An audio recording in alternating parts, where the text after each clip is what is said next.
Bonjour, dans cette vidéo, on va parler des sollicitations composées. Pour commencer, on va définir les efforts de cohésion. Soit une poutre de section circulaire est sollicitée à la flexion plane simple sous l'action de 3 forces. On réalise une coupe fictive de la poutre pour la diviser en 2 tronçons, 1 et 2. On isole le tronçon 1 situé à gauche de la section de centre G. Les efforts de cohésion sont les actions mécaniques intérieures de la poutre que le tronçon 2 exerce sur le tronçon 1 pour garder l'équilibre. Dans le cas général, les efforts de cohésion d'un tronçon B sur un tronçon A se réduisent au centre G et comportent 6 composantes, 3 forces et 3 moments. Les efforts de cohésion du tronçon B sur le tronçon A au point G égale une résultante R et un moment mg. On peut ajouter ici le nom du repère utilisé. Cette forme d'écriture des efforts de cohésion est appelée torseur de cohésion. On peut écrire le torseur de cohésion sous cette forme aussi, où N est l'effort normal suivant l'axe X, TY est l'effort tranchant suivant Y et TZ est l'effort tranchant suivant l'axe Z. MT est le moment de torsion autour de l'axe X, MFY est le moment fléchissant autour de l'axe Y et MFZ est le moment fléchissant autour de l'axe Z. Exemple d'efforts de cohésion. Dans le premier exemple, les efforts de cohésion au point G de la section comportent seulement l'effort normal N. Donc, c'est l'attraction simple ou c'est la compression simple si N est négatif. Dans le deuxième exemple, les efforts de cohésion au point G comportent seulement un moment de torsion autour de l'axe X et des zéros partout. C'est la torsion simple. Dans le troisième exemple, on a seulement un moment fléchissant autour de l'axe Z. Pas d'effort tranchant. C'est la flexion pure.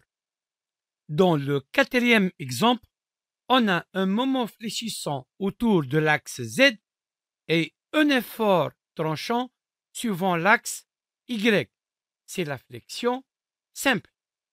Dans le dernier exemple, on a seulement un effort tranchant suivant l'axe Y. C'est le cisaillement. Pour étudier la sollicitation composée, on va choisir une poutre ABCDE soumise à plusieurs sollicitations. Si on lui applique un effort normal en B et en D, ça va créer une sollicitation de traction simple. Les efforts suivant Y en A, B, D et E vont créer un effort tranchant suivant Y et un moment fléchissant autour de Z. C'est de la flexion simple. Les couples en A et C vont engendrer une sollicitation de torsion simple. Maintenant, on va étudier la poutre soumise à toutes ces sollicitations à la fois. Entre C et D, on a une contrainte normale due à la traction une contrainte normale due à la flexion, pas d'effort tranchant et pas de moment de torsion. Donc, on a une sollicitation composée de traction et de flexion. La contrainte normale due à la traction est égale N sur S. La répartition des contraintes est uniforme sur toute la section. La contrainte normale due à la flexion égale MFZ sur IGZ fois Y. C'est une répartition linéaire. La contrainte normale de flexion est maximale en module pour Y égale V et pour Y égale moins V. Puisqu'on a deux contraintes de même nature normale, on va les superposer pour avoir la contrainte résultante. Pour cela, on va faire une somme vectorielle dans tous les points de la section.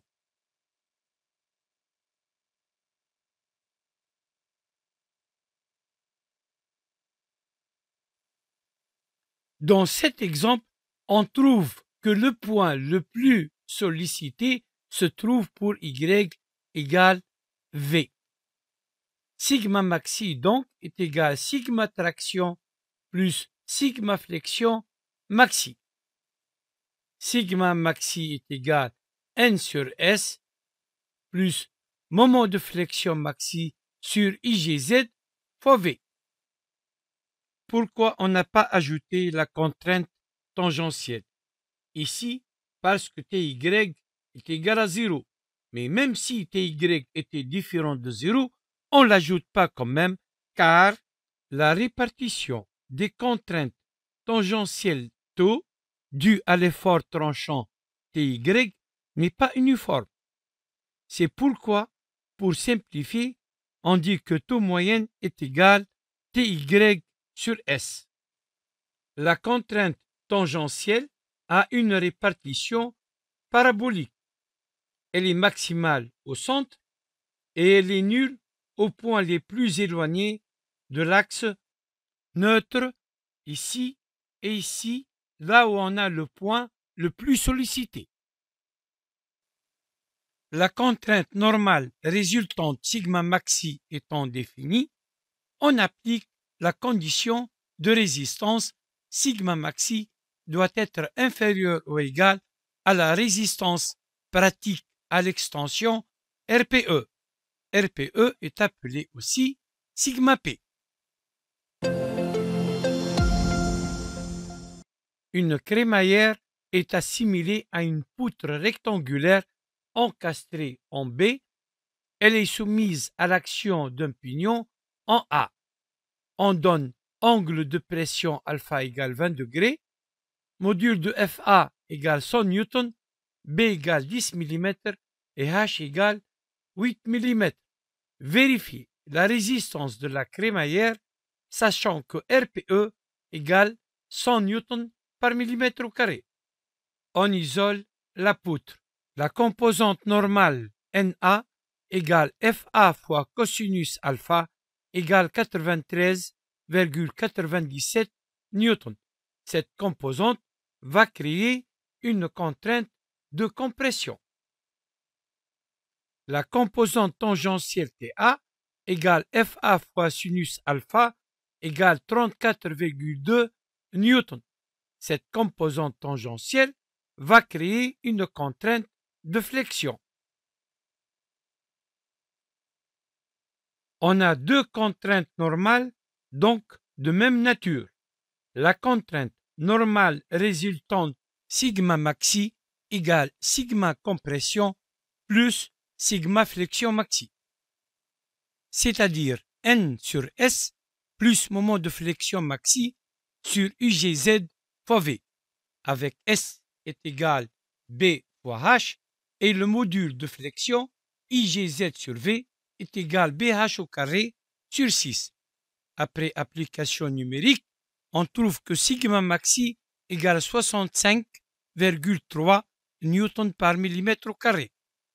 RPE égale 100 newtons par millimètre au carré d'où sigma maxi inférieur à RPE, donc la crémaillère résiste en toute sécurité.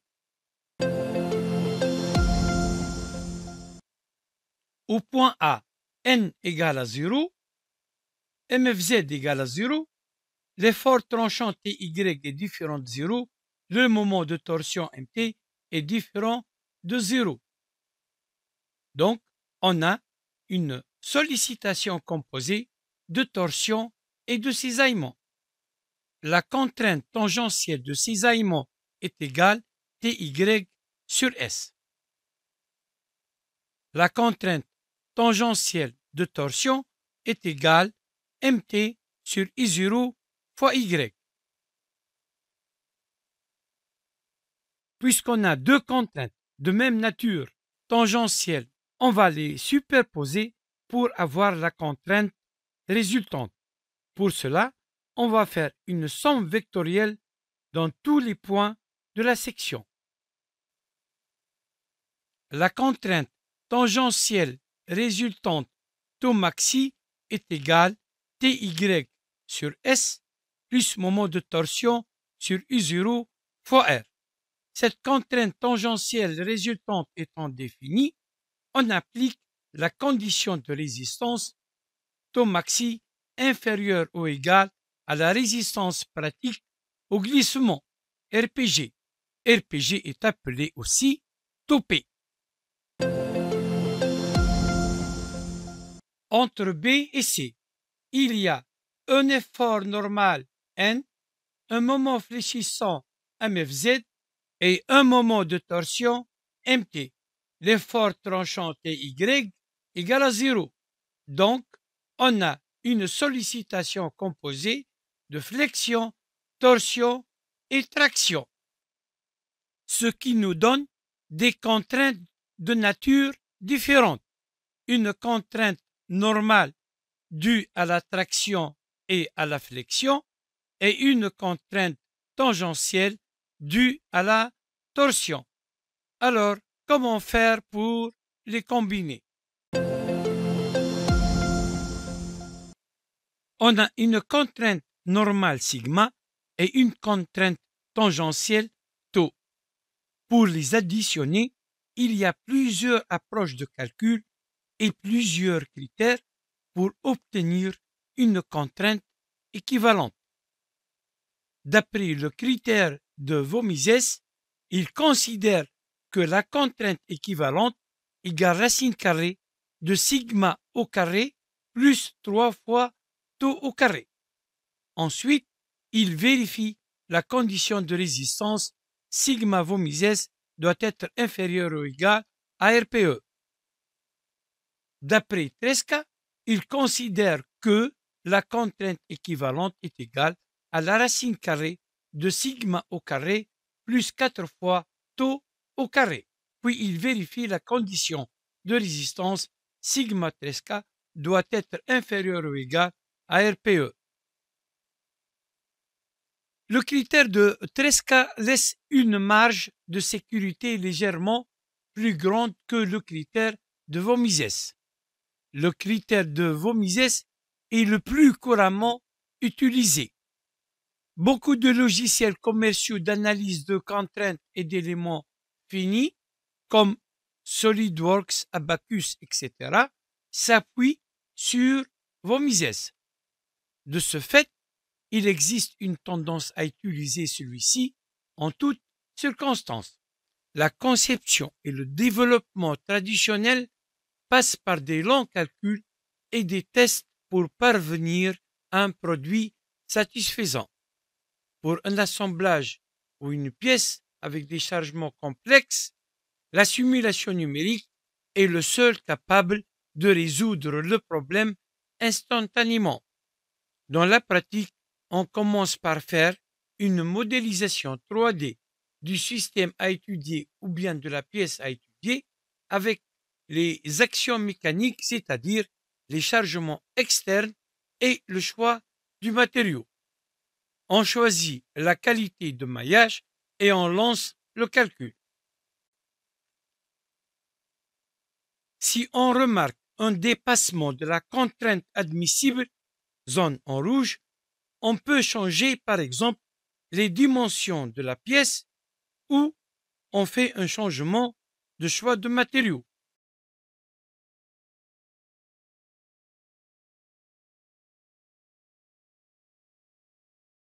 Puis on refait le calcul. Le résultat apparaît instantanément.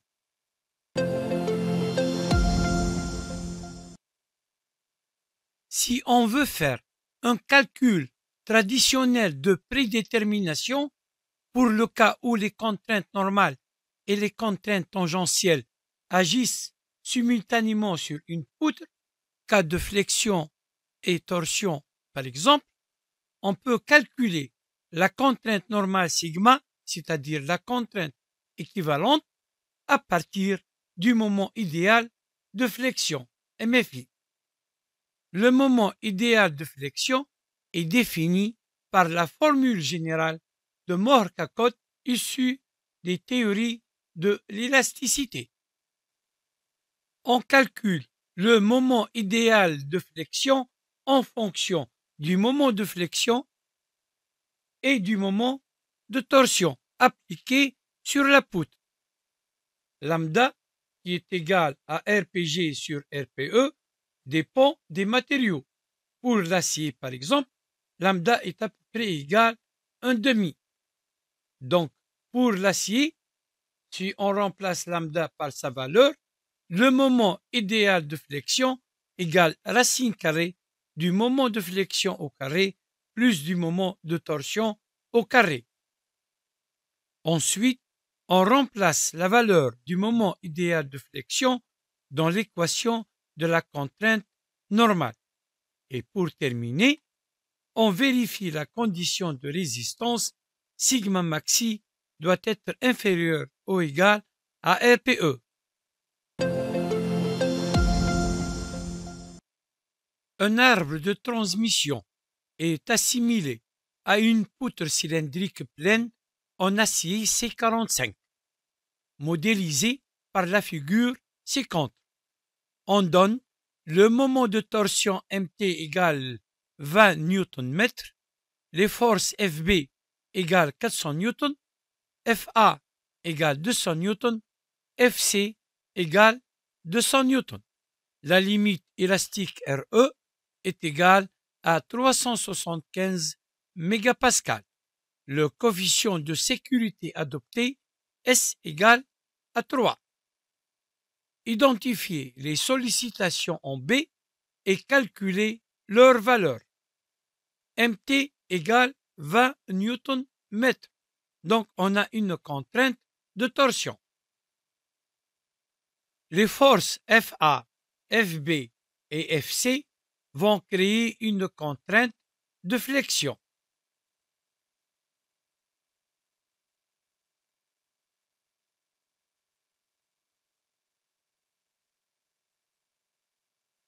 Donc, en B, on a une torsion avec un moment de torsion égal 20 000 Nm. On a une flexion aussi avec un moment de flexion égal 5200 Nm et un effort tranchant Ty égale 200 N. Déterminer le diamètre mini de l'arbre. Pour cela, on va calculer d'abord le moment idéal de flexion. L'arbre étant en acier, lambda est à peu près 0,5. Donc, le moment idéal de flexion est égal moment de flexion au carré plus moment de torsion au carré. MFI est égal 20 665 Nm. Condition de résistance. On écrit que sigma maxi doit être inférieur ou égal à RPE et on tire la valeur de D. D, le diamètre, doit être supérieur ou égal à 11,9 mm.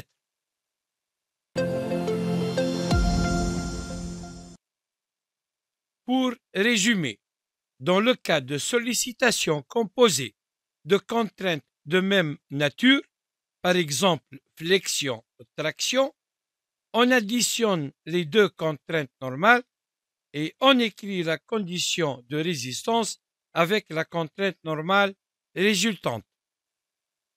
Pour le cas de torsion-cisaillement, par exemple, on additionne les deux contraintes tangentielles et on écrit la condition de résistance avec la contrainte tangentielle résultante.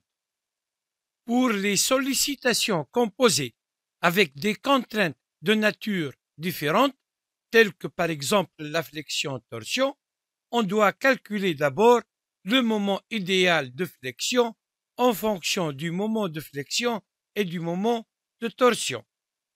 Ensuite, on calcule la contrainte normale sigma, c'est-à-dire la contrainte équivalente en fonction du moment idéal de flexion. Et pour terminer, on écrit la condition de résistance sigma maxi doit être inférieur ou égal à RPE. Merci pour votre attention. Au revoir.